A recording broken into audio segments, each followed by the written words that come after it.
علیکم ورحمۃ اللہ وبرکاتہ۔ کیا مردے قبروں پر آنے والوں کو پہچانتے ہیں اور ان کا سلام سنتے ہیں؟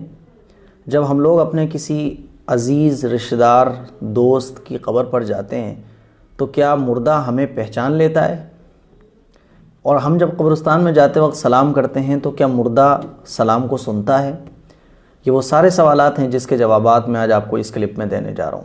یہ بات بالکل حقیقت ہے اور سچی ہے کہ جب ہم کسی کی قبر پر جاتے ہیں تو مردے کو پتہ چل جاتا ہے کہ اس کی قبر پر کون آیا ہے۔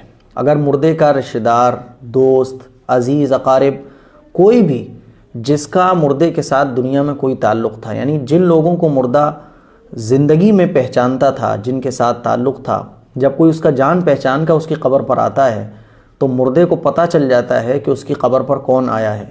اگر دوست پہنچتا ہے تو مردے کو پتہ چل جاتا ہے، اسی طرح سے اس کے بیٹا پہنچتا ہے تو پتہ چل جاتا ہے، کوئی رشتہ دار پہنچتا ہے تو مردہ پہچان لیتا ہے۔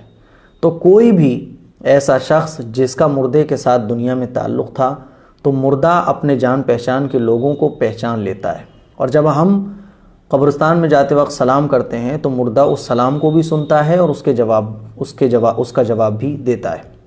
اور یہ بات ابن عبد البر رحمۃ اللہ علیہ نے بیان فرمائی ہے۔ وہ روایت کرتے ہیں کہ رحمۃ للعالمین صلی اللہ علیہ وسلم نے ارشاد فرمایا، جو مسلمان کسی ایسے شخص کی قبر کے پاس سے گزرتا ہے جس سے زندگی میں اس کی جان پہچان تھی اور اس پر سلام کرتا ہے تو اللہ تعالیٰ اس میں روح ڈال دیتا ہے یہاں تک کہ وہ اس کے سلام کا جواب دیتا ہے۔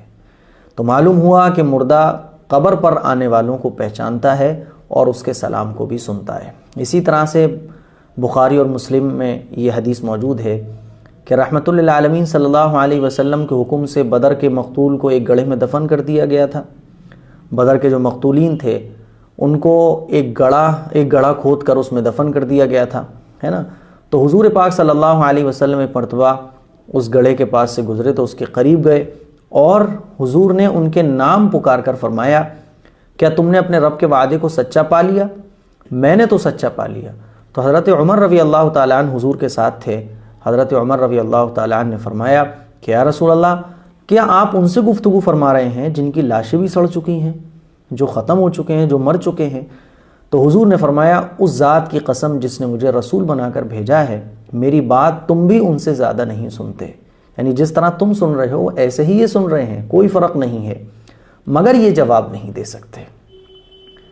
تو پتہ یہ چلا کہ مردہ ہماری بات کو سنتا ہے، ہم سلام کرتے ہیں اس کو بھی سنتا ہے، لیکن وہ ہم سے بات نہیں کر سکتا، ہم اس کی بات کو نہیں سن سکتے، ٹھیک ہے۔ تو یہ آپ علیہ الصلوۃ والسلام سے بھی ثابت ہے کہ جب دفن کرنے کے بعد لوگ واپس آتے ہیں تو مردہ ان کے قدموں کی آواز سنتا ہے، یہ حضور سے بھی ثابت ہے حدیث سے۔ اس کے علاوہ آپ علیہ الصلوۃ والسلام نے اپنی امت کو یہ بھی تعلیم دی کہ جب وہ مردے کو سلام کریں تو اس طرح سے کیا کریں، جب قبرستان سے گزر ہو، قبرستان میں جائیں تو اس طرح سے سلام کیا کریں، السلام علیکم دار قوم مؤمنین۔ اس کا ترجمہ ہے، اے مومنو سلامتی ہو تم پر۔ اس طرح سے سلام کس کو کیا جاتا ہے؟ جو سن سکتا ہو، جو سمجھ سکتا ہو، اور حضور علیہ الصلوۃ والسلام نے سلام کا طریقہ یہ بتایا۔ تو اس قسم کا سلام بھی انہی لوگوں سے کیا جاتا ہے جو سمجھ سکتے ہوں، جو سن سکتے ہوں۔ جو سمجھ اور سن ہی نہیں سکتے تو حضور سلام کرنے کا حکم کیوں دیتے؟ تو پتہ یہ چلا کہ جب ہم اپنے کی قبر پر جاتے ہیں تو اس کو پتہ چل جاتا ہے، اور جب ہم سلام کرتے ہیں وہ تو سلام سنتا بھی ہے، جواب بھی دیتا ہے، لیکن ہم اس کے سلام کو سن نہیں سکتے ہیں، اس کی بات کا جواب نہیں دے سکتے ہیں، ہم اس سے بات نہیں کر سکتے ہیں۔ اور یہ بھی بات بالکل حقیقت ہے کہ جب ہم اپنے کسی عزیز کی قبر پر جاتے ہیں اور اس کی قبر پر جا کر ایصال ثواب کرتے ہیں، سلام کرتے ہیں، تو اس مردے کو خوشی ملتی ہے، مردہ خوش ہوتا ہے کہ میرا اپنا میری قبر پر آیا ہوا ہے۔ تو یہ باتیں تھیں جو میں نے آپ سے شیئر کی ہیں۔ آپ کو یہ باتیں کیسی لگیں کمنٹ کر کے